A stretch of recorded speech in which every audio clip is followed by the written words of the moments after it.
My name's Ed Courtenay, and this will be the introduction to TypeScript. So, I'm a technical architect and evangelist. I've been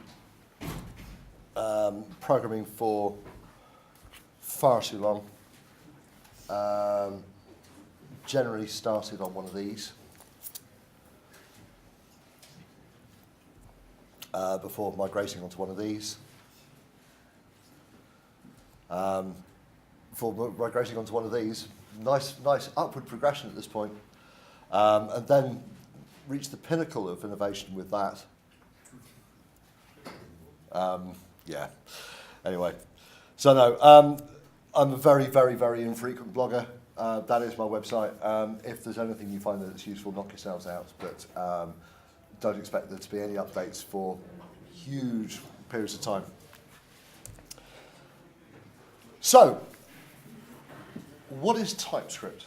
How many people here are aware of, have used, or are generally understand what TypeScript is? Okay, right. Okay, why are you here? To see if it's a waste of time or not. Well, there you go. Okay, so it's not a waste of time. This won't be a waste of time. Well, hopefully this won't be a waste of time. No, not at all, language. Well, there you go. So, TypeScript is a language that is a superset of JavaScript. It takes its cues from ECMAScript 6, but its foundation, its basis, is JavaScript. It's a language that compiles to JavaScript. So the idea is that you can your output from a TypeScript compiler is pure JavaScript. And that pure JavaScript you can then run in anywhere that you require JavaScript to run, primarily in the browser, but that doesn't have to be. Okay? So its compilation target is JavaScript. You can specifically target ECMAScript 3 and 5. And you can also target Node.js or Require.js as module loading systems. So these are facilities that are built into TypeScript you get for free. And free is good. So why use TypeScript? What is the problem space that TypeScript is trying to address? Okay.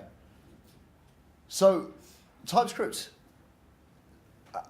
JavaScript is now almost the lingua franca of the web programming, the web world. It glues everything together in the browser. But it's often forgotten as a development function. It's almost like the last thing that gets thought about. And if you're working, certainly our experience has been, if you're working with large teams, for example, how do you keep consistency across teams? How do you stop the problems that we've addressed with statically typed languages at the server side, and how do we address these problems at the client side? Okay, so that's pretty much where we are. The other good thing with TypeScript, I did mean to come on to, was it's free and open source.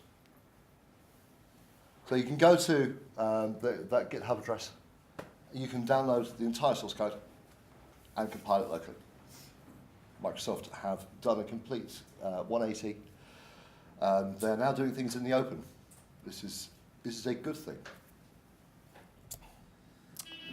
So why TypeScript and not anything else like CoffeeScript, for example? Because CoffeeScript is, and for anybody who likes CoffeeScript, I'm not particularly picking on CoffeeScript here. This is just a good example of something else in the same problem space. Okay. So TypeScript is something we already know.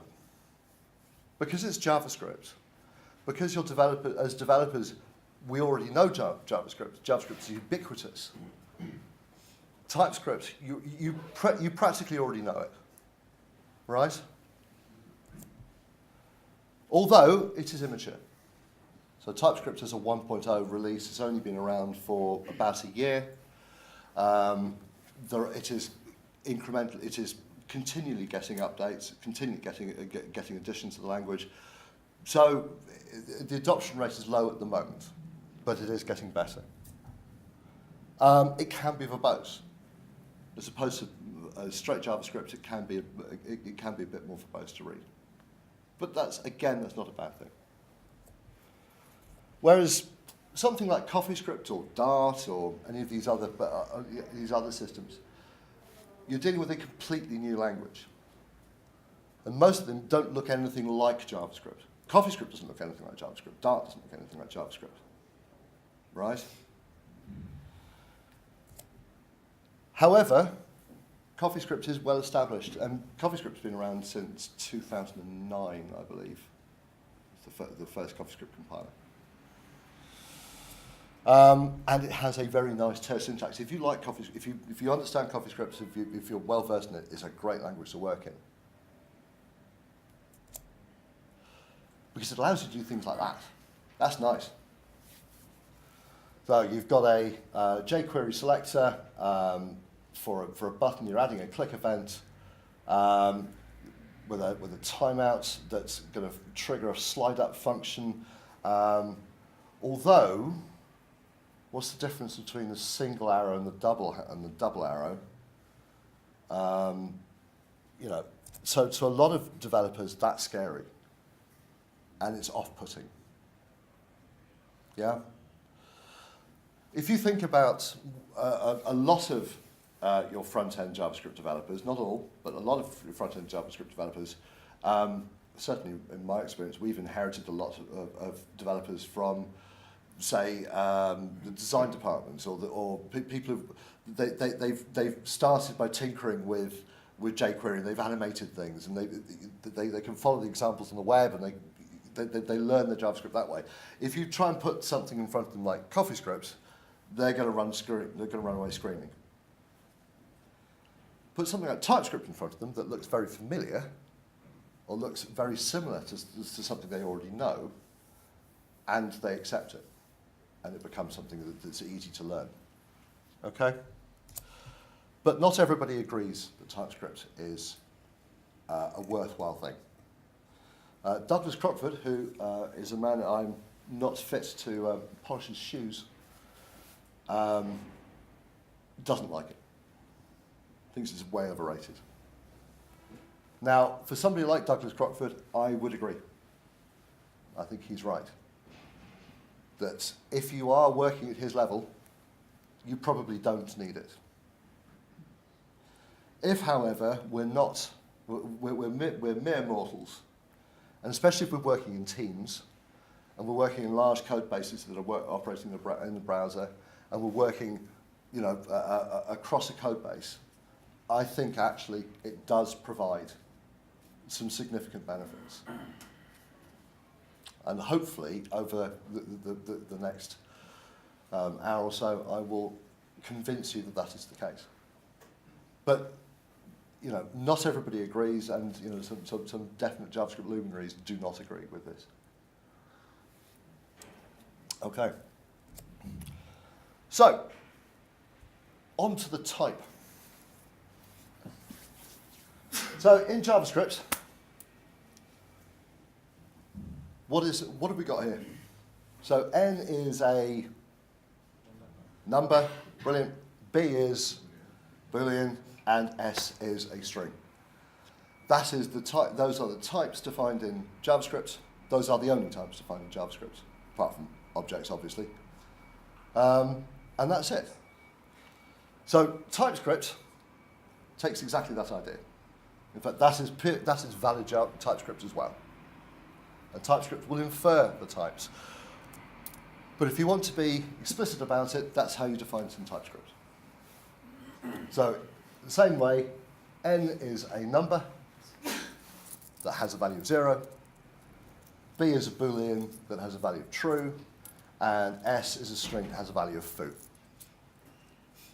So in TypeScript, the type definitions are always come after the name, followed by preceded by colon. Okay? And there is also a separate type that is sort of like a catch-all. So in this case, what type is A? Or what would A have a type of? Well, okay, so TypeScript has a word for undefined. It's not actually undefined because A exists as a variable. So we haven't told it what it is. And that's any. So TypeScript also has the idea of being able to define something as an any. So this will hold any type. Okay, so you can pass it around. So in the cases where you actually don't know what a type is, you can specify any. But there are constructs now that allow you to get around the issues that would generally arise where you would need to use any nowadays. So I'll come on to that. But if you don't define, and TypeScript can't work out from its usage what the type is, it will be any. And it will then allow anything to happen to it. Okay? TypeScript also gives you various things out of the box. So whereas the type system is an extension of JavaScript, or just basically materializing what JavaScript already knows, enums, for example, don't exist in JavaScript. And in the case of enums, TypeScript will generate code for you, like that, at compile time. But it does it in such a way that it's nicely encapsulated. Okay, so it actually gives you quite a nice mechanism with enum. So you can not only can you then refer to an enum by number, but it gives you the mechanism to get back to the string definition of the enum value as well, which is quite nice. So in the cases where there are no direct analogs in ECMAScript, it will do code generation for you as well. So, functions. What have we got here? So, in this bit of TypeScript here, we have a variable O that we've defined. And O contains two functions. It contains a foo and a bar that both actually do exactly the same thing. So I'm using either the extended or the longhand definition of a function at this point, or the shorthand definition of the function. Okay? What I'll do is I'll actually do this live. So,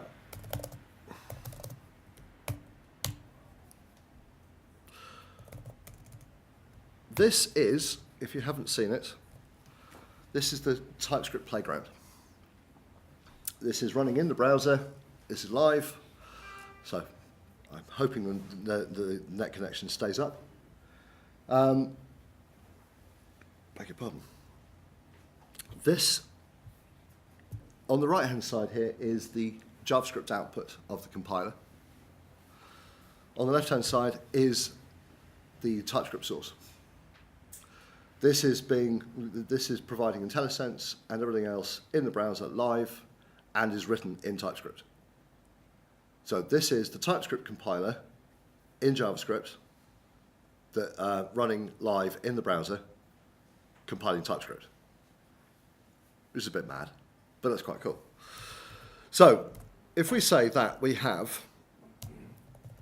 our foo, okay, and this is a function that takes an x as a number and takes y as a number, and will return x plus y. You will see that when I use O, there is the definition of foo, and it is a function that takes in. Can you see that? It takes a number and returns a number. So it is inferred that because there are two numbers coming into the function, so x and y, and it knows the operation of two numbers will be a number, that function itself actually has a number as a signature, as a return type. Okay? I could actually explicitly state that if I wanted to, but that's superfluous at this point. So wherever possible, TypeScript will try to infer what you're doing. So it will try and get out of the way, right? If I didn't provide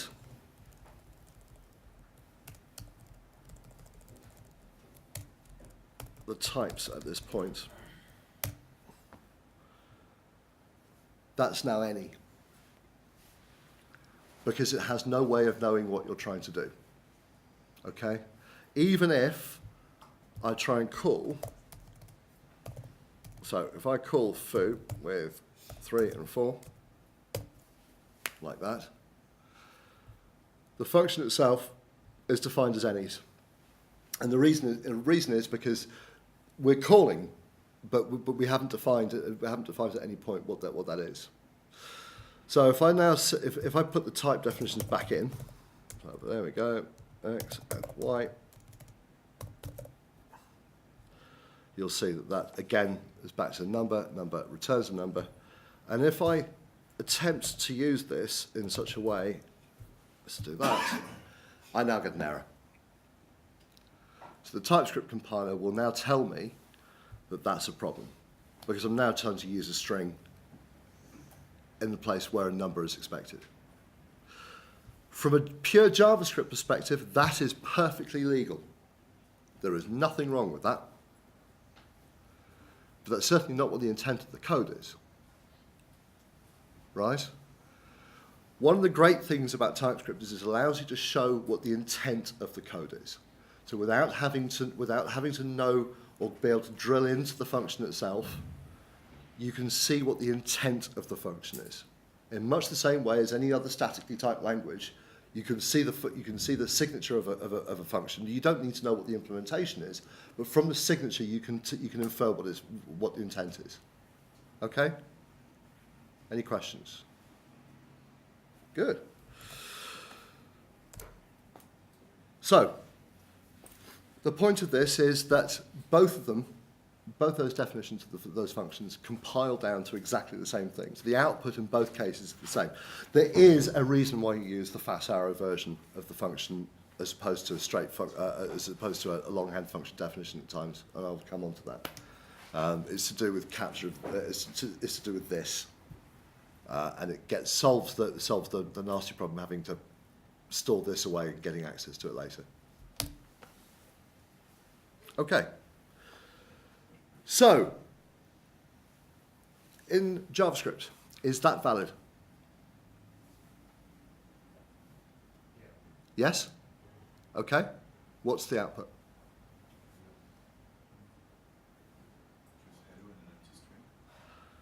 It'll be hello undefined. Because we've turned around and we said that we're taking 2 parameters. We haven't provided the second parameter. But JavaScript allows you to do this. JavaScript allows you to define a function with a list of parameters, and for you to only call it with the first one defined. Right? So, if I was to say,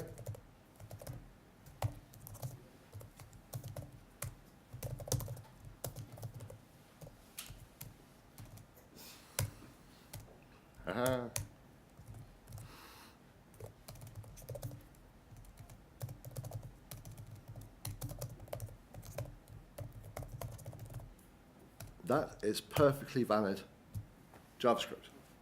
So the output on the right-hand side there is perfectly valid. But what's the intent of the code? Is the intent of the code to allow you to do this? Do you actually want to provide this function? Does this concat actually want you to provide more than one parameter to it? And so these are the sorts of traps that JavaScript will allow you to do quite easily and perfectly valid, and any linter will turn around and go, yeah, that's fine. But is that the actual intent of the function that you're dealing with? I would suggest no. So one of the nice things that TypeScript, the other nice things it does is it allows you to provide optional parameters. So in that case, I can turn around and say that the second function, the B in this case, is optional. And I do that by simply providing a question mark. Now, when I do that, the compiler doesn't moan. And it says that, and it allows me to carry on. But to anybody calling it, it's obvious because it's there in the signature. And it means what it says on the tin. Also, it means that from the perspective of anybody implementing a function, it gives you it allows you to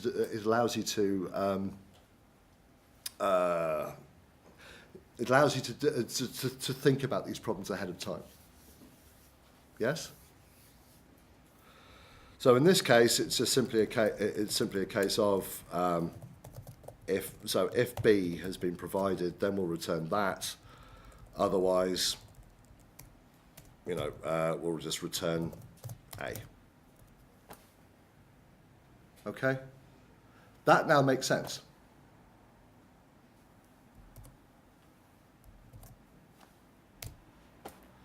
You can also provide default values. So as well as saying that this is optional, I can provide. I can't get my words in. I do apologise. I can provide a default value.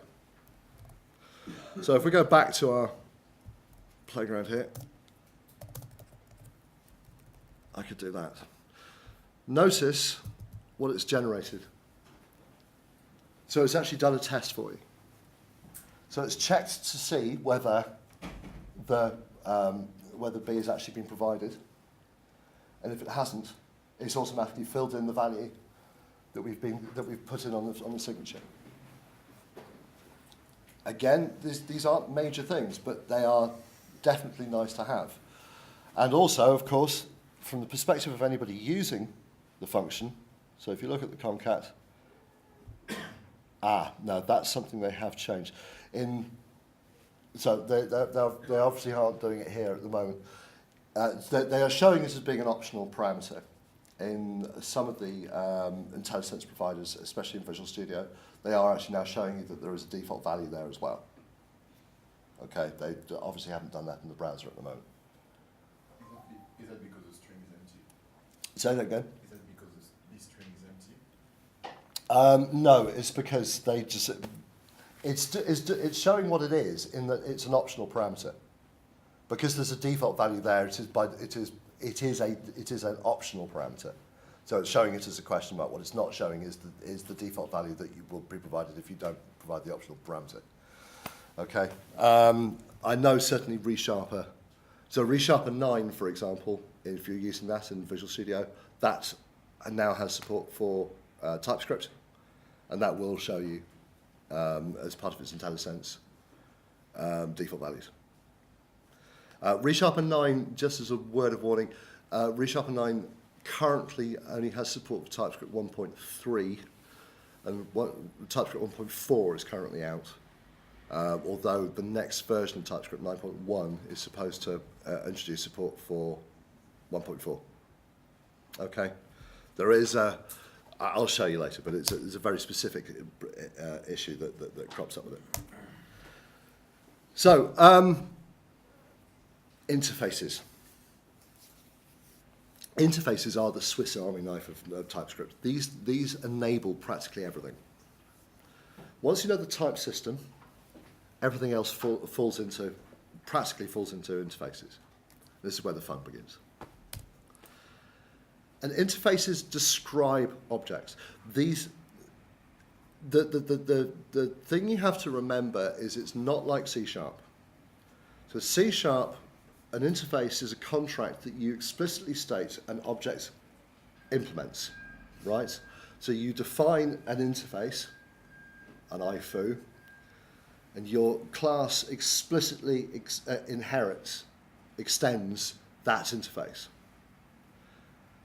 JavaScript has no knowledge of interfaces, has no analog to this. So instead, what TypeScript does is implements interfaces by duck typing. So it's describing the shape. So when you say that you're using an interface, and you say that you want something to be an interface, or you're expecting an interface as a parameter, what you're saying is you're expecting something to be the shape of the interface. It doesn't necessarily mean that you are explicitly asking something to inherit from the interface. And I will show you what I mean. So they describe indexable objects, and they ensure the instance shape of the class. So it doesn't mean that you explicitly have to write code that says that it is implementing an interface. It will make sense, honestly. But the big thing about this is it's erased during compilation. As with all the type information so far, if we go back to there, all the type information that we provide at runtime, at compile time, so if I turn that to string, if you notice on the right-hand side, there is no indication in the compiled output that we had any definition of, that we had any constraint, right? The right-hand side is pure JavaScript. JavaScript doesn't have the idea of constraining against types, so therefore the output doesn't.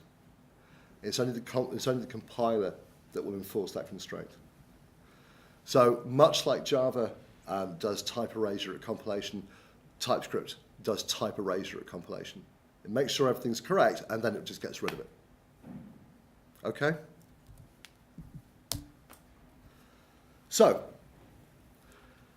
here is an interface that describes a function.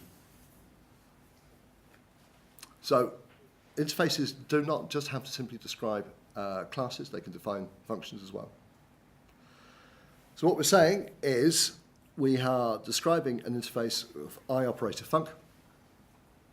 iOperatorFunc will be a function that takes two numbers and will return a number. That's all it does. So if I define this, this is one of the great things about the playground. You can just simply do it live.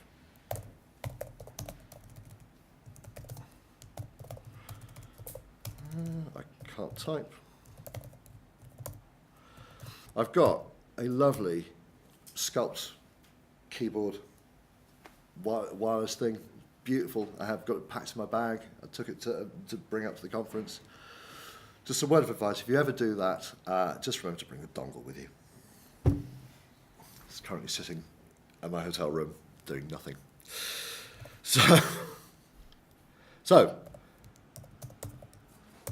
it's going to take X and Y as a number, and it returns a number. Okay? There's nothing on the right-hand side at all. I've defined the interface. It doesn't exist.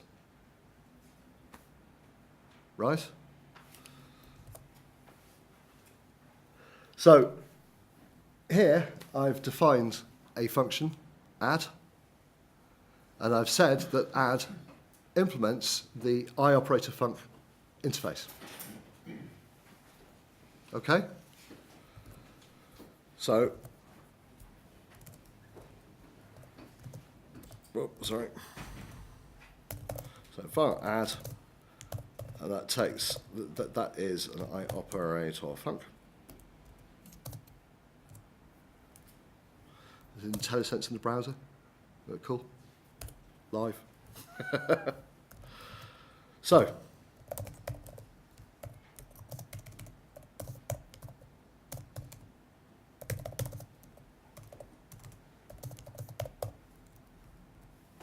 there we go. So once again, notice, there's my add function at the top there in the output.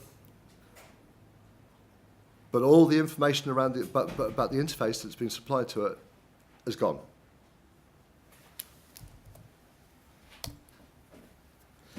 So in this case, I've now got a second. I've got a second function there, sub. So an addition and a subtraction.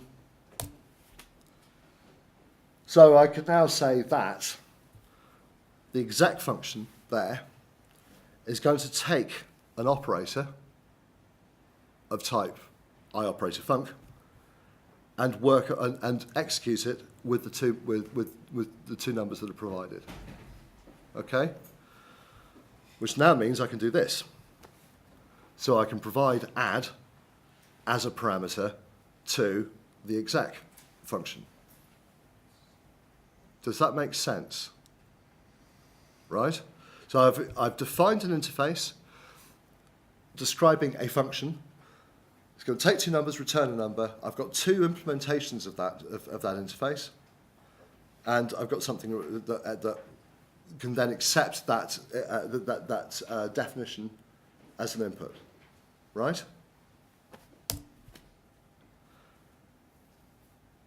So I could reduce this down a bit. So rather than going for the longhand function definition, I could just simply go for the fat arrow definition. So I've reduced these. I've reduced the implementations to fat arrows, going to x plus y. They both compile to exactly the same thing. So if I just simply reduce that down, sorry.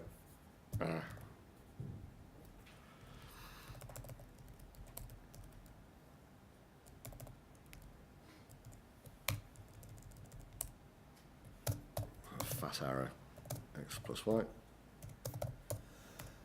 Get rid of that. And there we go.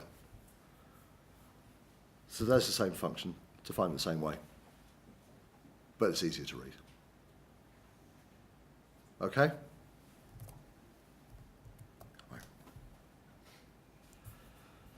So in this case, sorry, I've skipped on ahead. There we go. Yeah, so that's just executing in the same way. So previously, I was explicitly defining functions that implemented an interface. But I did say that you don't have to do that. TypeScript, you do not have to explicitly implement an interface against a function or a class.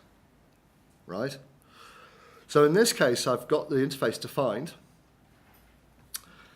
And what I'm going to do is I'm saying that there's my exec function again. So I'm going to take this operator shape and execute it with the two numbers provided. But this time round, I'm going to call it with a function that's defined in place. Can you see that at the back? Does that make sense? Yeah.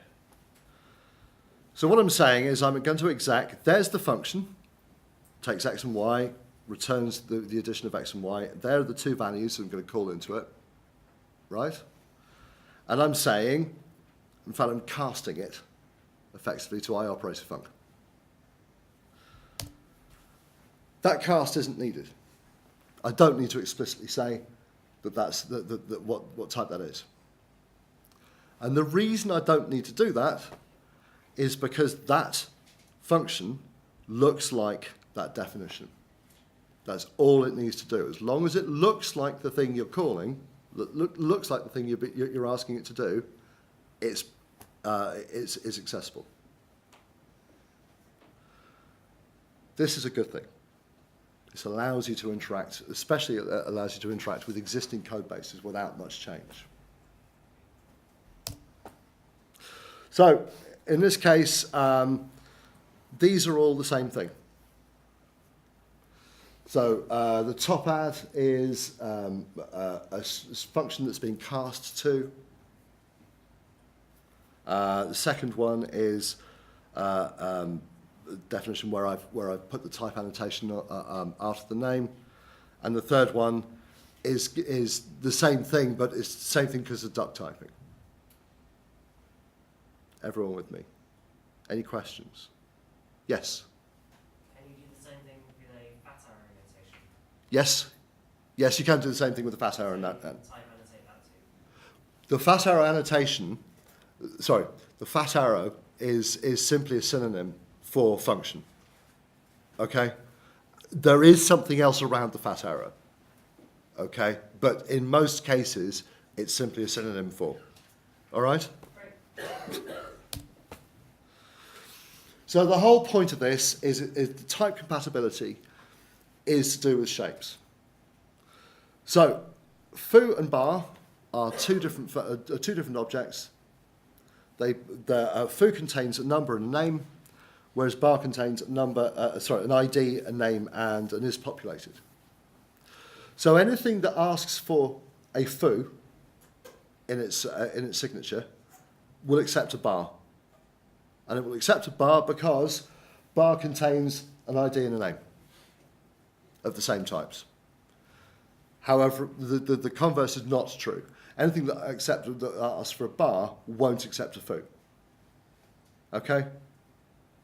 But the point being is that there doesn't have to be anything explicit defined across the top. So you don't have to define an interface to say that both these things implement. Right? As long as the shape is compatible, the types are compatible. So types are compatible based on the structure of the types, and this is basically duck typing done right. If it looks like a duck, quacks like a duck, it's a duck.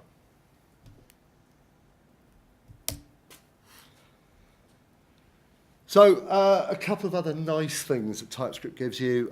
REST parameters is one. So REST parameters are this idea. So in this case, I have a function called toDisplayName. Takes a first name, a last name, and other names. Proceeds by ... So if I put this in,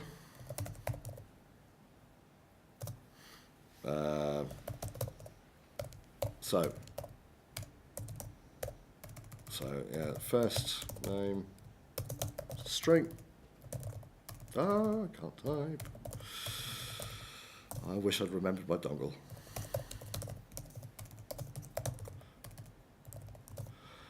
And ...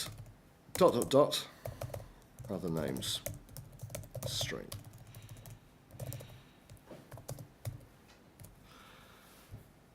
And what TypeScript has done for me is it's automatically captured, so it's produced a function for display that only has two parameters, first name and last name. It's then captured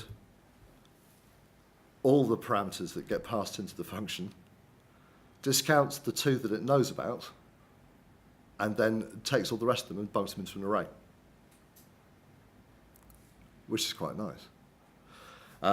So other names becomes an array that I can then use. If I was to add or remove one of these parameters, it will change. So if you notice there, the index starts at 2. If I remove that one, the index will then start at 1. So it takes the additional parameters, which again is quite... How do you reference that in the TypeScript? Is it an array called other names? It is just simply an array called other names. Okay. So, sorry, yes, I should have actually made that a string array rather than a string. There we go. In fact, it was telling me. And there we go. So other names is actually now just an array. So you didn't make that a string array, and it gave you the rest quickly, but it still compiled it for you. Yes. So depends on the compilation settings you've got running. So you can either set it to just abort on warnings and just not produce anything, and just which is generally what you would do. Or you can get it just simply to produce warnings and to compile anyway, and to guess. All right. There are times when you do need it to do that, especially where you are taking an existing JavaScript library or JavaScript code base that you might find some horrific things going on in there. Sometimes it is easier just to let it emit warnings and to cope with them, and try to correct them as time goes on. But yes, there you go. So other names itself is a string array. Okay.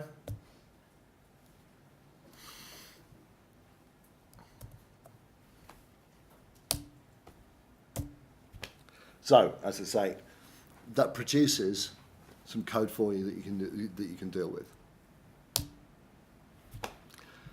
And classes. Classes are cool. Classes are based on the look and feel of ECMAScript 6. Okay, so they're following the patterns that ECMAScript uses. It tries to produce idiomatic JavaScript as well. So its output is very standard, and so it's attempting to match what ECMAScript 6 does. Again, it uses optional type annotations if need be. So this is an ECMAScript 6 class. Okay? It's a class that defines a car. There's a constructor that allows you to define a make and a current speed and to display the speed it's going at. Okay? So what type is a make? Any. Yes. What type would we expect it to be? A string. Right. So ECMAScript has no way of defining what it is, right? We can make this better. So we can say what these types are. So in the ECMAScript version, it's doing the usual thing of simply materializing members just by accessing them, just by simply accessing, defining them into place. From the TypeScript variant, we are explicitly stating this is what they are. So I'm explicitly stating that the make is a string. I'm explicitly stating that the current speed is a number. Okay? And what I call the constructor given the make, that will therefore be a string. Okay? You don't have to say on the parameters of the constructor make, you don't have to tell that's a string, or does it infer it? It will infer it. Because that is a string, that will also have to be a string. Okay? But can we specify in a parameter that it is a string? Absolutely. Absolutely. I could say make colon string. Yes.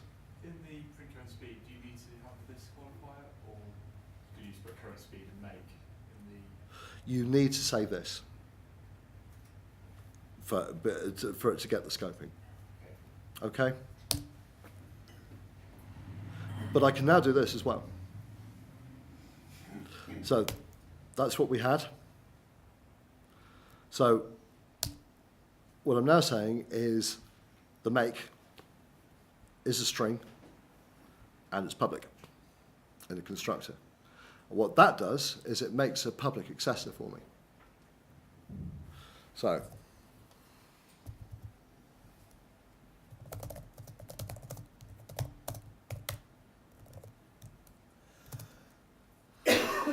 sorry, what am I doing? Stop. Take my C# head off. Right. So when you define a class, that's your output. It's nicely encapsulated. So I have the basis for the class set up for me.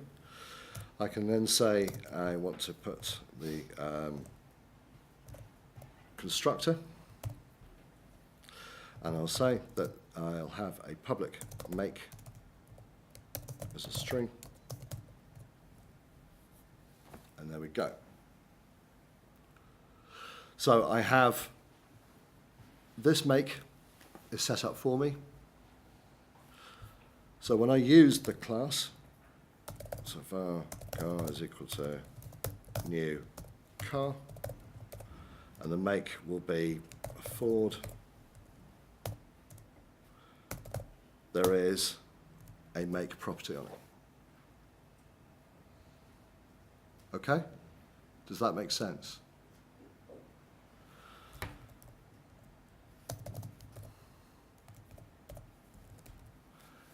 I obviously can't set a number to the make because it's not a number, it's a string.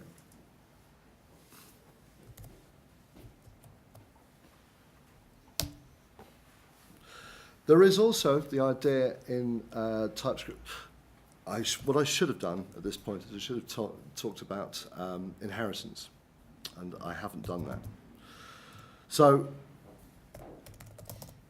what we can say is that if we take the car analogy again, so if we say that there is a class that's a vehicle, and there is a class that's a car that extends vehicle. Now this is the killer function, this killer feature of things like TypeScript and CoffeeScript. Trying to write that by hand without getting it wrong is a nightmare.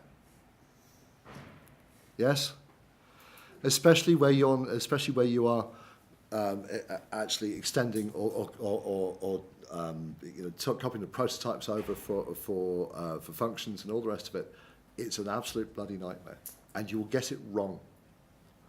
Don't get it wrong. Let the compiler do it.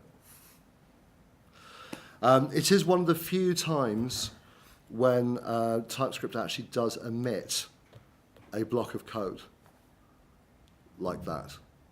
And when it emits something into the global space, it does try and get out of the way with a double underscore prefix. It is needed so that it can, basically it's there to allow it to copy the prototypes up between the implementations of the classes. But it's there, once it's there, it's out of the way. Okay, yes? If you debug this code in your browser or in your development environment, what is it what you see? I think it's the pilot code. Right. So you're developing and you... Okay, so that's a good point. The TypeScript compiler will produce a map file. So if you want it to, it doesn't do it here. I can show you a bit later on. But it will produce a map file. Most browsers, in fact, I think all browsers now, including IE, will use a map. So will allow you to debug through the native code. So actually debug through the source and allow you to step through it and to see what the values are, which is actually very cool. It's worth knowing, even if you are just minifying straight JavaScript, is worth knowing about. So you can produce map files, and the map file will then allows you to debug the minified version against the unminified version. Does that make sense? Brilliant. Could I just ask? Yes. So JavaScript devs not using TypeScript, would they avoid inheritance? Would they use composition all the time? Right. Or would they use some other technique, which is, I can't imagine them writing that code on the right. Yes. What would they do instead? Well, JavaScript has no inheritance. Yeah. That is how you do it. That is how you do it, and that is how you write it by hand. So, I mean, what I'm saying is, they obviously wouldn't do that, so what would they do instead? No, but they obviously do that. They do that? Yes. Yeah. Yes, absolutely. If you are writing, honestly, if you are writing class inheritance in JavaScript from scratch, that is how you do it. Right? That is idiomatic JavaScript. Right? If nothing else convinces you to use TypeScript, that should convince you to use TypeScript. Right? Sorry. Any other questions at that point? No? Sorry, I thought it was all right. That's fine. Yes? Sorry, can you actually build some of those classes from like JSON strings? Could you build the classes from JSON? Return a JSON.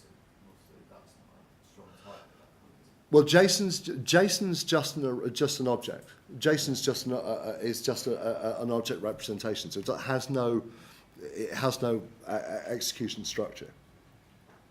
There's no reason why you can't define JSON. There's no reason why you couldn't say, here's a block of JSON, and it implements this interface. Right? You could do that. So you could say that the interface describes the layout of your JSON. Right? Okay? So, here we go. So,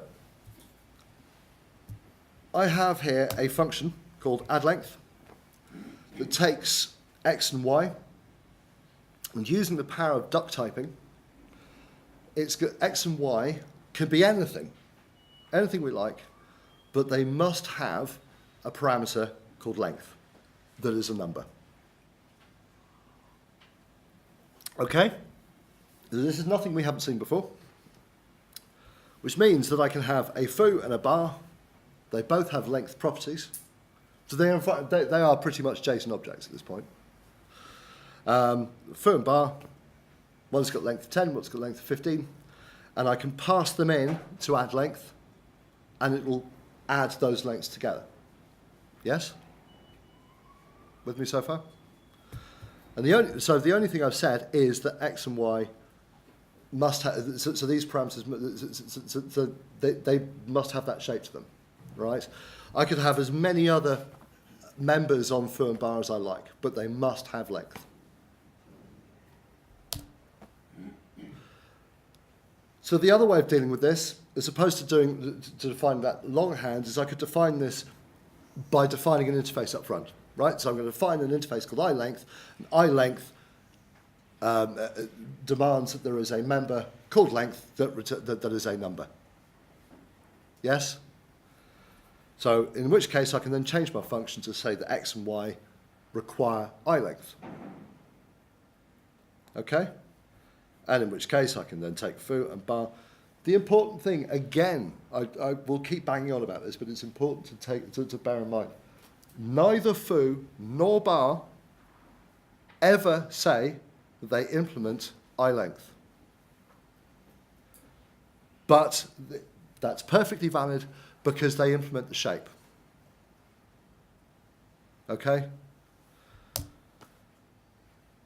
The other way I could deal with this is I could say that add length, so it's going to take two types, T, and both those types must extend iLength. Again, they both extend iLength because they have the shape of iLength. The other point to remember at this point is that X and Y, so even though I'm saying X and Y extend to T, or implement T, they don't explicitly implement T, and it's not saying that they have to be the same type either. Right? So foo and bar are completely separate objects. It's just they have the shape of. So I could even go further with this. I could get rid of the interface definition completely, and I could just say that T extends the shape of, and do it that way. So the point I'm trying to get to is all of this compiles down to exactly the same code. Every single instance I've just shown you compiles down to that. In every single case, the erasure is done. You get pure JavaScript out the other end. Your browser doesn't need to know. Which is the other major point about this. There is no runtime for TypeScript. There is no runtime required. There is no runtime to TypeScript, bar the version that we see in the browser that we're actually using TypeScript compiler. What you produce has no dependencies from a browser perspective. So unlike things like Dart, which does require a runtime, TypeScript doesn't. You produce JavaScript, you run it. That's it. So, how are we doing for time? Excellent. So there we go. There is a pointless, because you can do this anyway in JavaScript, but here is a generic class. So we've got a stack. Internally, we're maintaining an array of T. So there's a stack of T, an array of T. We are using the REST parameters allows us to take multiple instances of to initialize a stack. We can then push items on and pop them off. When this is used, I could new this up as a new stack of new stack of string, new stack of I length, new stack of anything. Of course, when it's compiled, all the class information is gone. Okay, it just goes. The other big thing to know about with TypeScript is modules. And modules are effectively namespacing. They are a way of grouping functions, classes, whatever you like, into blocks that you can pass around. They can be split over multiple files, and they look like this. Okay? Really simple. So you have a module. So if I just get rid of that, module test. Here we go. Yep. So it allows you to split this up over multiple files because it does this nice trick of defining the variable, the existence of the variable. If the variable doesn't exist, if the variable doesn't exist, it news it up as an array and then adds in the functions that you've defined, or uses the existing object and just carries on. So you could, if this was in a separate file, I could do this again.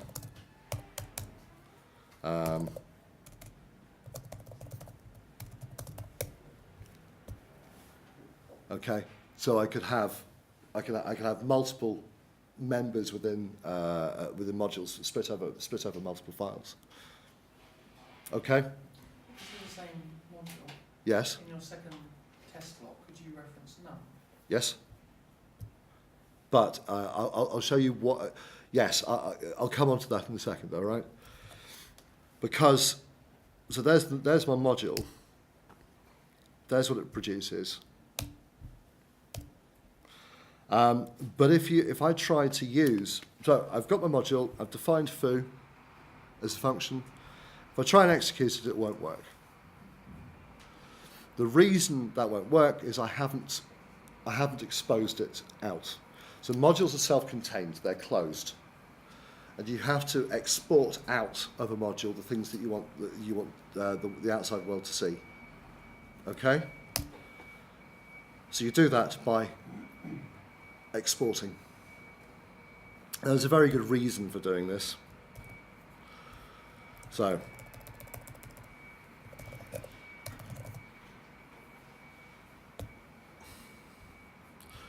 if you notice, foo is defined here as test.foo, whereas there it's simply a num, it's internal.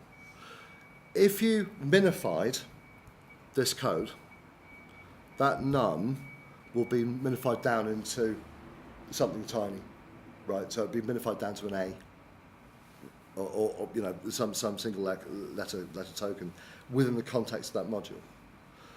If you're exposing, that's now publicly visible, and any minification won't touch that name, because you're now saying this is something you can deal with the outside world. So by default, what you're producing is actually something that can be minified quite nicely. So that's the only thing you have to really remember about modules, is they are self-contained blocks. If you want anything within that self-contained block to be visible to the outside world, you export it. Okay? So that should answer the question. One of the recent additions to TypeScript 1.4, so this is something that that ReSharper has a problem with at the moment, is the idea of union types. So often in existing code bases, the reason why you see any being used is because JavaScript has this nasty, well, not nasty, yes, nasty habit of allowing you to pass anything in to a function, and depending on the type that's coming in, depends on what you do with it, right? In this case, we're saying that we're passing something that's passing a name in, and the intent of the code at this point is to say, we're going to handle either a single string as a name, or we're going to pass an array of names. And if it's an array, we're going to concatenate them together with spaces. And the output will be either the single string that you've passed in or the concatenated array. Yes? So we've said getName returns the string, but we need a way of being able to define that we're going to pass in either a string or a string array. At the moment, the way we're doing this is by saying we'll handle any. But the problem with saying we'll handle any is that we now have no type safety. So the compiler has no idea whether the type that you're passing in has a join. It has no idea whether you're passing in an array of numbers. It has no. It's got no way. The handbrake's the handbrake's off. It can't help you now. So you are quite free to shoot yourself in the foot. So what it allows you to do is to do this. So let's make our function getName, and we're going to say there's our names. That's any.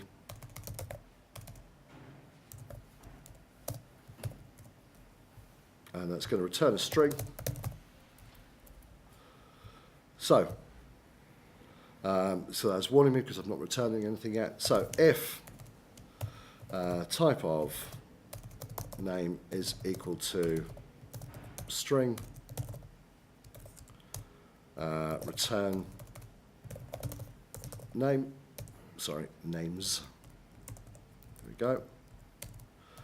Otherwise, I'm going to return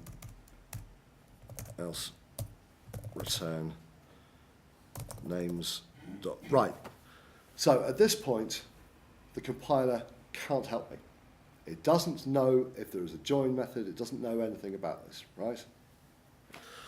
So what we can do is we can define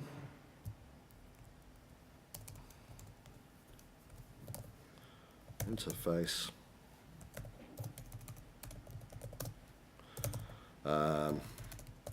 names, and we'll say that is equal to a string or a string array.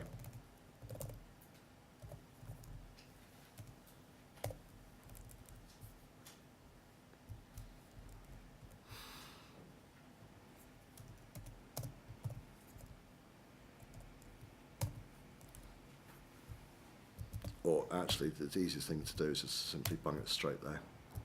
So, string or string array.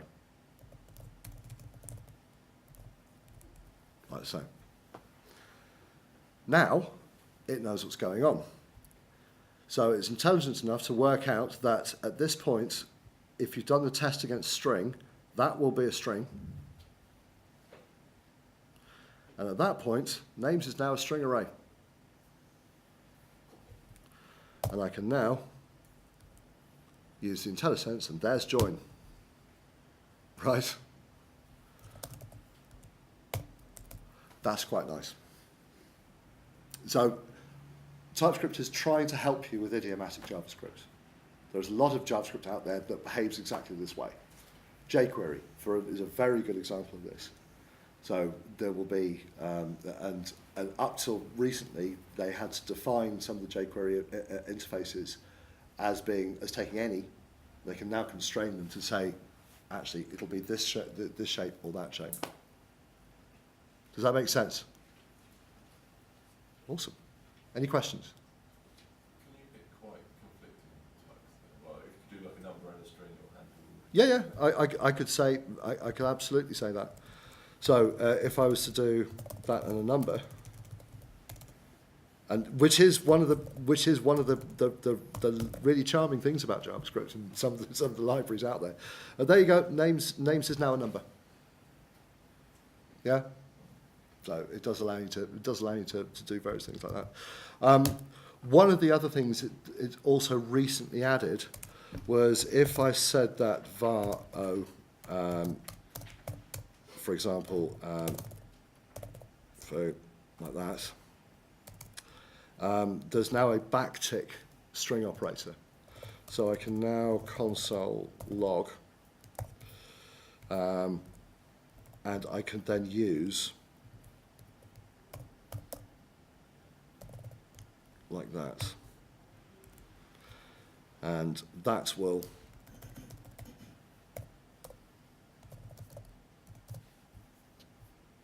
it's a nice little trick. So if you use the backtick strings, you can now use inline replacement, and it will generate for you the string formatter to access that access that member. It's quite nice. It's just a neat little trick. That's again, that's a JavaScript one. That's a TypeScript 1.4 edition. So this is all well and good if you're dealing with code that you are writing yourself.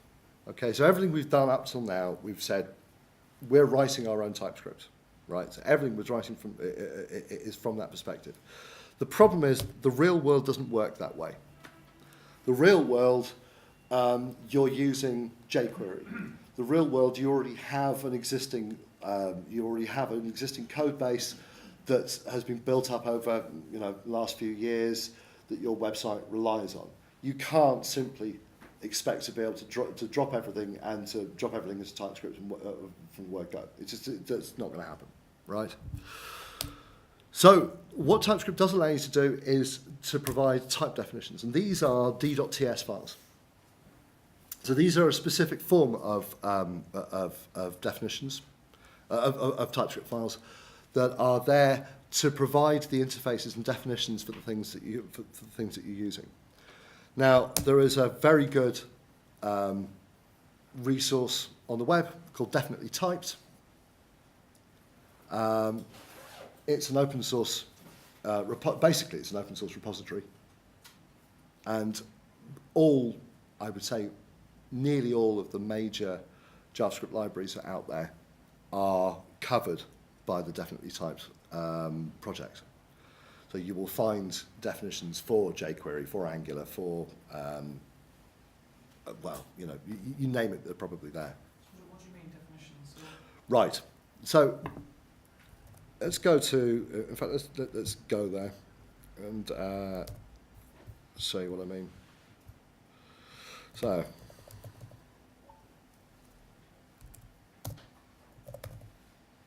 that's it.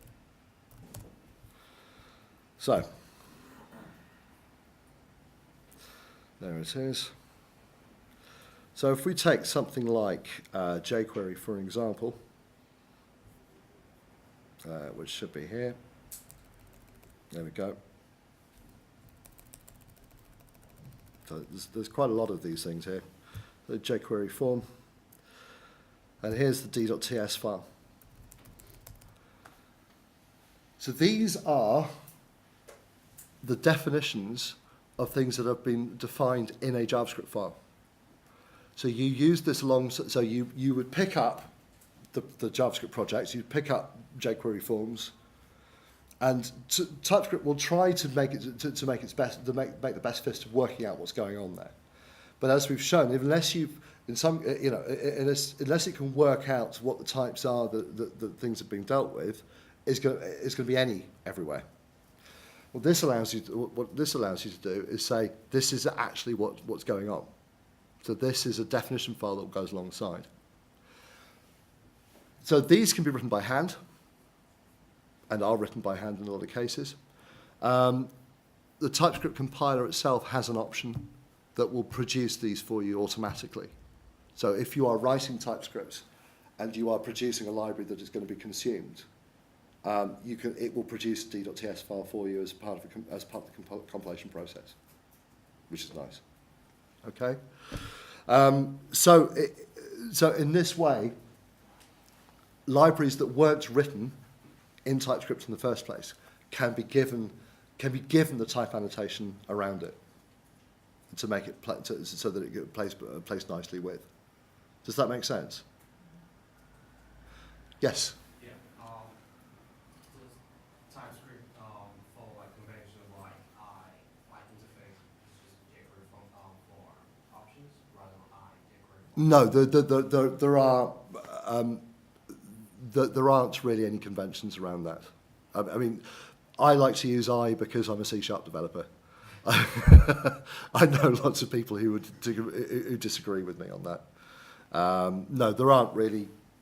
So, you know, in this case here, the interface is actually is a jQuery form option, so it doesn't prefix with an I. Yeah. No, in fact, I think if anything, the convention is not to use an I, because interfaces don't have the same meaning as they do in statically typed languages. Do you see what I mean? So it's much more the shape of a function than anything else, or an object. So that's really useful. So if you are using an existing code base, if you're using existing toolkits, if you're using existing libraries, have a look on definitely typed. The chances are they're there. Most of these are also packaged up in NuGet as well. So if you are in from Visual Studio, you can quite often just do an install package, jQuery.definitelytyped. What have you. All right. So that's also there for you. Build integration. This is a major part of the life cycle these days. So in the same way that we are quite used to nowadays using a SAS compiler or less as part of the build process, use TypeScript. There are build integration points for MS Build. There are build integration points for Grunt. There are build packages for Gulp and others. So it's open. And TypeScript itself runs on Node. So anywhere you can run Node, you can run TypeScript, the compiler. So on a Mac, for example, you could npm install TypeScript. You then have the TypeScript compiler. It is not. It is platform agnostic.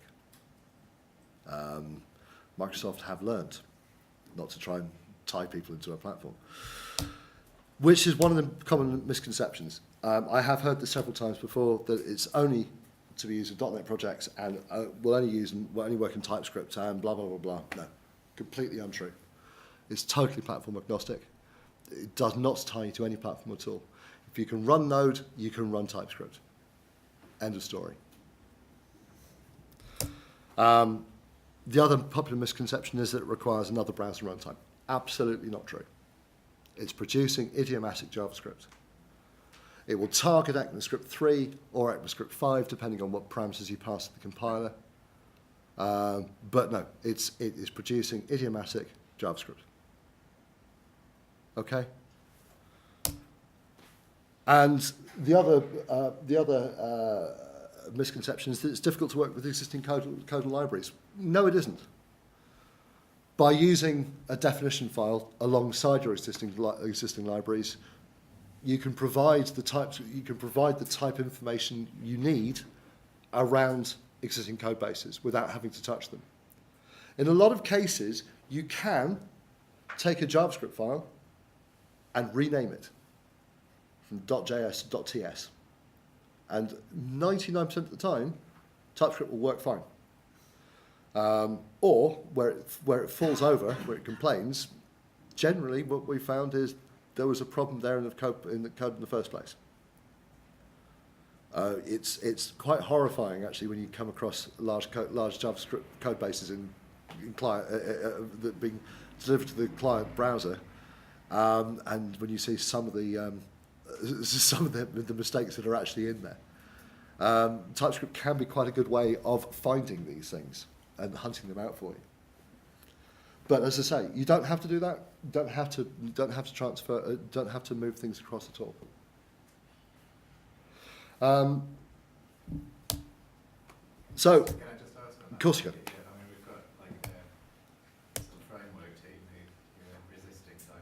Right. and we've got other teams that want to use it and have been using it. You know, I mean, how easy is it just? So in that case, and I feel your pain, and I honestly, we've been there. What we did is we let the framework teams do what they were doing, and independently we produced the definitions around it, around the code they were producing for us, and we were then able to demonstrate to them that the bug rates that the bugs accessing their code was way smaller, right? Because we knew what was going on, and we actually managed to convince them that way. Yeah, that's one way of doing it. Is that quite time consuming? Or do you Not really. I mean, if you take it from the attitude that you only if you provide definitions for the things you actually need at the time you need them, yeah, it doesn't take long at all.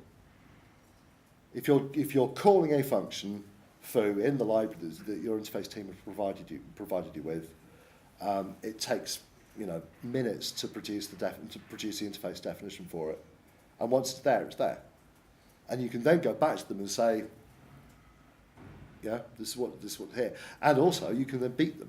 You can beat them up the moment they ship a version that breaks it, right? So the moment they ship a version that stops doing what they've advertised it to, then yeah, it's like, oi, do something about it. So, from my perspective, it's worked very, very well, especially in large projects. We adopted TypeScript, the projects I was working on at the time, when TypeScript 8.0 was released. So it was an early base. It was a beta at that point. So yes, we did have some pain points but moving up to the 1.0 release. There were some breaking changes to the compiler, but actually overall, we eliminated entire classes of bugs by adopting TypeScript. It's extraordinary the amount of because the intent of the code then comes out. It can help with external external libraries as well, because if you provide the definitions file to go along with your library, it can provide IntelliSense for you in the browser. Provide IntelliSense for you in your IDE. And I've got a friend of mine who's doing this in Sublime, so he's using a TypeScript plugin in Sublime on his Mac. That I've seen there's an Eclipse plugin for TypeScript now. There is obviously support in Visual Studio. The support's out there. It's used. It's all over the place now. And that's pretty much it. If there are any questions, well, yes. Yeah. Is there a major difference between TypeScript and AdScript? TypeScript and AdScript. AdScript. I have not played with AdScript, Right. Okay. so I couldn't answer that one. Yes. So I'm slightly more on the management side than the coding side. Right. What sort of, like Microsoft have tricked us in the past with things like this, this is the greatest thing, you've got to use this, get using this, blah, blah, blah. Right. What sort of, a bit of an unfair question for you, I guess, but what sort of noises are they making about the kind of long-term viability of this product? Because it seems very compelling compared to JavaScript from what I've seen. Okay. So the first thing is it's open source. It doesn't matter. Microsoft could stop doing anything with this. It's out there. The compiler. Well, no, it's true. The compiler is out there. It's open source. There's no open source. You could fork it. You can do whatever you like with it. It's there, right? They are currently actively working with it. So I think I can't remember what's going into 1.5, but I mean, 1.5 is currently under development as well. As for what happens in 10 years' time, who knows? Will we still be running? Not to say sort of fork down a road where they take away that sort of backward support for JavaScript, if you like, and say, okay, well, in our new range of browsers, If they did, like natively support TypeScript. if they did, You know what they're like. Yes, absolutely. But if they did, the community would fork it. Yeah. It's there. It's on GitHub. The license allows you to do that. So, you know, in that respect, you are protected. And also because, precisely because it runs on an open framework, because it runs on Node, because it runs anywhere, it doesn't matter. Do you see what I mean? You're not actually. It's not quite the same thing as them say, right, you can't use that compiler anymore because it's not here. Yeah. It's I guess it's sort of yes and no. Like having the support of Microsoft will mean it will get more usage, more uptake. Yes. If they drop support, that would take it down a different path, which may be different. yes, absolutely. But there are no noises that I'm hearing that would suggest that they have any intention of doing that. But I mean, you know, who knows what happens in 10 years' time? Who knows whether we'll be using browsers with JavaScript? You know, it's Totally unfair question. so it's a totally unfair answer. Presumably, if TypeScript disappeared tomorrow, Yes. it's generating JavaScript anyway. Yes. Exactly. That's it. So your output, yes, precisely. So your output is JavaScript. Yeah.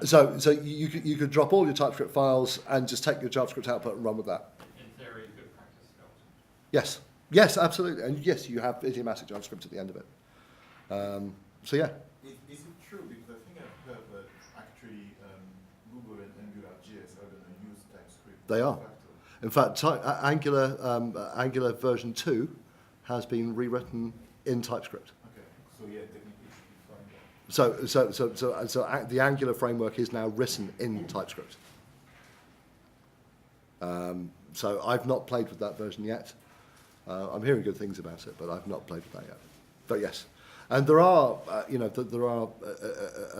there's quite a good library of projects that have been built that way. Any other questions? Yeah. Yes. So I'm a C# developer who does some JavaScript. Right. And the thing I miss when I do JavaScript is sort of Visual Studio navigation. Yep. IntelliSense, you can pick up methods from any file anywhere in your solution. Yes. Does this bring that to it? Yes, absolutely. Absolutely. Yeah. I mean, everything you saw in the browser, you get and more in Visual Studio. So you're talking about if you have jQuery, you can have an ETS file, and then Yes. you can start doing stuff with that. Do I have to do that with my own JavaScript files? If I've got multiple JavaScript files? If you've got JavaScript files that TypeScript can't make sense of, it will see the functions there, right? So if you reference the JavaScript file, it will see the functions there, but it might not know the contextual information. It might not be able to work that bit out, which is where you would provide the definition files to go alongside it. Okay. So I mean, I'll give a good example would be this. So in the browser, there's almost like there's a built-in set of definitions that allows it to work out what happens with with document elements, for example, right? So if I was to say document.createElements, okay, and I'm just going to assign that to elements, and I'm going to create that. Okay, so I'm going to create an anchor. If you look at the type of element will be an HTML anchor element, right? If I change that to a span, that element is now an HTML span element. So it's given me, basically there is a type file that's implicitly loaded for HTML document, and that definition actually allows you to specify that given a string, given a value coming in, there will be a different value coming back out. So, given an anchor, right, elements will have href. Yeah. So there is an href property on there. If I change that to span, it doesn't. That's given to you for free in your IDE. And so you can, given that contextual information around an existing set of libraries or existing set of functions, you can provide some really, really compelling help. Not that I would do this, but if I have 2 TypeScript files and I declared file element as global in one, could I then write your element.href Yes. in another file? Yes, because there's an include reference, so you can do a triple slash, and then you can include you can include that way. And in fact, if you could split up your TypeScript over multiple files using the include references, and then compile down to one. So you could actually compile everything down to one file, minify it with a map file that goes out at the end, and just deliver that to the browser, if you wanted to. Okay. Yeah. Any other questions? When ECMA 6 lands, Yes. is there still a compelling use for using TypeScript, or? Yes, because ECMAScript 6 still doesn't contain any type information. I mean, it will include classes, but still doesn't contain any class information. So I would still say, no matter what. And also, you have to, what's the adoption rate for ECMAScript 6 going to be? How long is it going to take for that to actually become native in all browsers and all environments? So what this allows you to do, and the plan is for them to carry on to match as many ECMAScript 6 idioms as possible, but to do them in such a way that they back compile.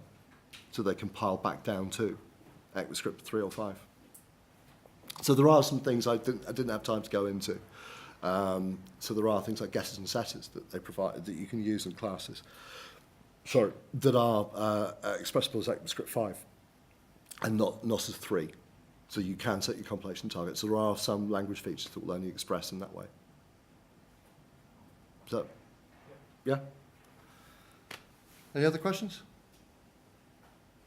No. Well, I think we are bang on time. Time for coffee? And you can also target Node.js or Require.js as module loading systems. So these are facilities that are built into TypeScript you get for free. And free is good. So why use TypeScript? What is the problem space that TypeScript is trying to address? Okay. So TypeScript, JavaScript is now almost the lingua franca of the web programming, the web world. It glues everything together in the browser. But it's often forgotten as a development function. It's almost like the last thing that gets thought about. And if you're working, certainly our experience has been, if you're working with large teams, for example, how do you keep consistency across teams? How do you stop the problems that we've addressed with statically typed languages at the server side, and how do we address these problems at the client side? Okay, so that's pretty much where we are. The other good thing with TypeScript, I did mean to come on to, was it's free and open source. So you can go to that GitHub address, you can download the entire source code and compile it locally. Microsoft have done a complete 180. They're now doing things in the open. This is a good thing. So why TypeScript and not anything else like CoffeeScript, for example? Because CoffeeScript is, and for anybody who likes CoffeeScript, I'm not particularly picking on CoffeeScript here. This is just a good example of something else in the same problem space. Okay. So TypeScript is something we already know. Because it's JavaScript, because as developers, we already know JavaScript. JavaScript is ubiquitous. TypeScript, you practically already know it, right? Although it is immature. So TypeScript as a 1.0 release has only been around for about a year. It is incremental. It is continually getting updates, continually getting additions to the language. Doesn't like it. Thinks it's way overrated. Now, for somebody like Douglas Crockford, I would agree. I think he's right. That if you are working at his level, you probably don't need it. If, however, we're mere mortals, and especially if we're working in teams, and we're working in large code bases that are operating in the browser, and we're working, across a code base, I think actually it does provide some significant benefits. And hopefully, over the next hour or so, I will convince you that that is the case. But not everybody agrees, and some definite JavaScript luminaries do not agree with this. Okay. So, on to the type. So in JavaScript, what have we got here? So n is a number, brilliant. B is Boolean, and S is a string. That is the type. Those are the types defined in JavaScript. Those are the only types defined in JavaScript, apart from objects, obviously. And that's it. So TypeScript takes exactly that idea. In fact, that is valid TypeScript as well. And TypeScript will infer the types. But if you want to be explicit about it, that's how you define it in TypeScript. So, the same way, n is a number that has a value of 0, b is a Boolean that has a value of true, and s is a string that has a value of foo. So in TypeScript, the type definitions are always come after the name, followed by preceded by colon. Okay. And there is also a separate type that is sort of like a catch-all. So in this case, what type is A, or what would A have a type of? Well, okay, so TypeScript has a word for undefined. It's not actually undefined, so the adoption rate is low at the moment, but it is getting better. It can be verbose, as opposed to straight JavaScript. It can be a bit more verbose to read, but that's not a bad thing. Whereas something like CoffeeScript or Dart or any of these other systems, you're dealing with a completely new language. And most of them don't look anything like JavaScript. CoffeeScript doesn't look anything like JavaScript. Dart doesn't look anything like JavaScript. Right? However, CoffeeScript is well established, and CoffeeScript's been around since 2009, I believe. It's the first CoffeeScript compiler. And it has a very nice syntax. If you like CoffeeScript, if you understand CoffeeScript, if you're well versed in it, it's a great language to work in. Because it allows you to do things like that. That's nice. So you've got a jQuery selector for a button. You're adding a click event with a timeout that's going to trigger a slide up function. Although, what's the difference between the single arrow and the double arrow? So to a lot of developers, that's scary, and it's off-putting. Yeah. If you think about a lot of your front-end JavaScript developers, not all, but a lot of your front-end JavaScript developers, certainly in my experience, we've inherited a lot of developers from, say, the design departments, or people who they've started by tinkering with jQuery, and they've animated things, and they can follow the examples on the web, and they learn the JavaScript that way. If you try and put something in front of them like CoffeeScript, they're going to run away screaming. put something like TypeScript in front of them that looks very familiar or looks very similar to something they already know, and they accept it, and it becomes something that's easy to learn. Okay? But not everybody agrees that TypeScript is a worthwhile thing. Douglas Crockford, who is a man I'm not fit to polish his shoes, because A exists as a variable, because we haven't told it what it is. And that's any.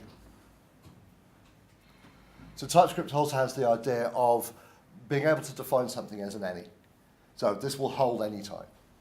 Okay, so you can pass that around. So in the cases where you actually don't know what a type is, you can specify any.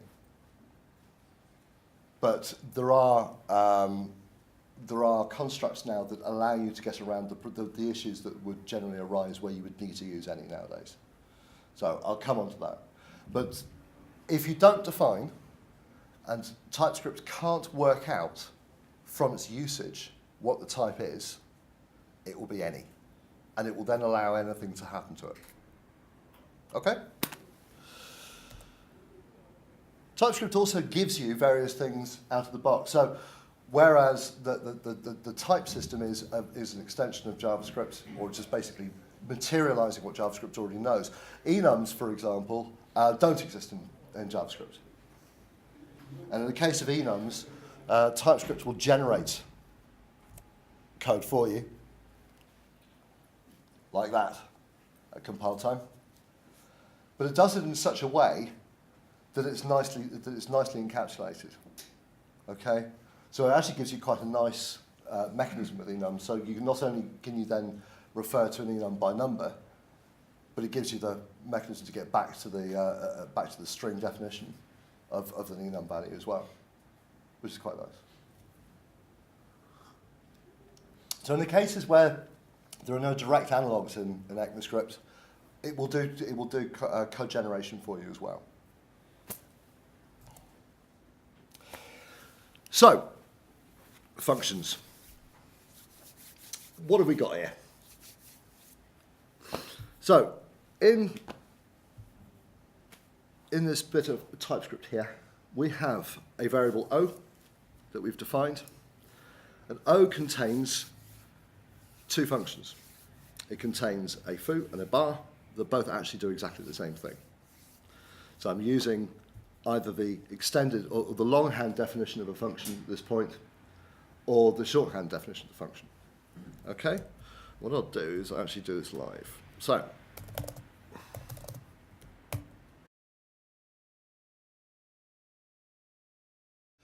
my name's Ed Courtenay, and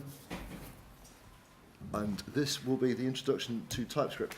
So, I'm a technical architect and evangelist. I've been programming for far too long. Generally started on one of these before migrating onto one of these. Before migrating onto one of these, nice upward progression at this point, and then reached the pinnacle of innovation with that. Yeah. Anyway, so no, I'm a very, very, very infrequent blogger. That is my website. If there's anything you find that it's useful, knock yourselves out. But don't expect there to be any updates for huge periods of time. So, what is TypeScript? How many people here are aware of, have used, or are generally understand what TypeScript is? Okay, right. Okay, why are you here? See if it's a waste of time or not. Well, there you go. Okay, so it's not a waste of time. This won't be a waste of time. Well, hopefully this won't be a waste of time. No, not at all, the language. Well, there you go. So, TypeScript is a language that is a superset of JavaScript. It takes its cues from ECMAScript 6, but it's its foundation, its basis is JavaScript. It's a language that compiles to JavaScript. So the idea is that you can your output from a TypeScript compiler is pure JavaScript. And that pure JavaScript you can then run in anywhere that you require JavaScript to run, primarily in the browser, but that doesn't have to be. Okay? So its compilation target is JavaScript. You can specifically target ECMAScript 3 and 5.